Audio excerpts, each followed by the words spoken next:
मी एवढं 2 वर्षापासून स्ट्रगल केलंय. नवरात्रीला बंद, दिवाळीला बंद, गणपतीला बंद. असं होऊ शकत नाही या रस्त्यावर कोण पैसे नाही घेतात. विदाऊट पैसे कोण लावून देणार नाही. जागेवाले स्वतःला शाणी समजणार आहे, भैया लोक स्वतःला शाणी समजणार.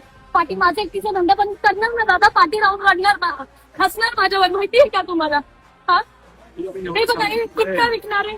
हा हे इथं बघा, इथं बघा, इथे 2 नंबरचे धंदे करणारे लोक बसतात. इथे सगळे पेवडे लोक बसतात. याच्यात येऊन धंदा केलाय दादा. 300 रुपये घेतात माझ्याकडून रोज. गेला नाही घेतात दादा, बरोबर येऊन.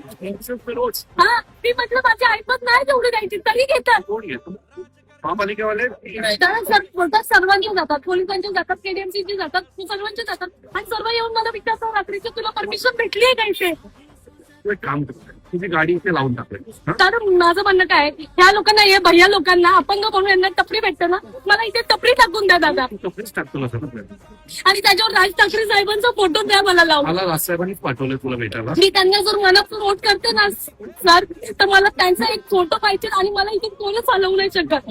मला साहेबांनीच पाठवलं, त्याचं काय प्रॉब्लेम झाला बघून घे म्हणून साहेबांनी मला सकाळी पाठवलं. तू गाडी टाका, बाकी मी बघतो.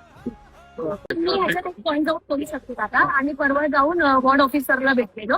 ते बोलले की रोज जेसीपी घेऊन फिरेल मी, रोज सर्वांच्या धंदे बंद करायला. हा तर ऐका ना, इलेक्शनचं टाइम संपला, मी जेसीपी घेऊन फिरतो. आता माझ्याकडे व्हिडिओ एक प्रूफ आहे. काल आली व्हिडिओ काढून गेली, आज आली व्हिडिओ काढून. सर्वांचे धंदे चालू. आणि मी तुम्हाला लिहून देते, माझ्याकडून लिहून घ्या, गॅरंटी सांगते.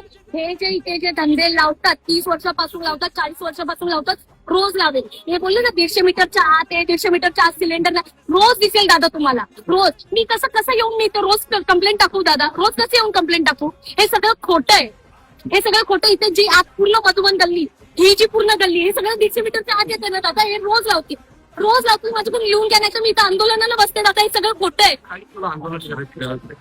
मी जेवढं सांगतो तेवढी सोपी प्रोसेस. तुझी एक टपरी बनव, टपरी लाव, उद्यापासून रोज धंदा करायचा. काही अडचण नाही, राहू द्या. टीम आहेच. खूप जास्त गरज लागली तर मी स्वतः येईन तुझ्याकडे.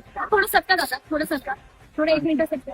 हे बघा, त्या लोकांनी टपरी कशी टाकली आहे, अशी आडवी टपरी टाकली. ह्याला चिपको. हे एवढं जर आपण तोडलं आणि ही टपरी जर आत बसवली, हा मग मी इथं बसवते. त्याच्यावरती लाव,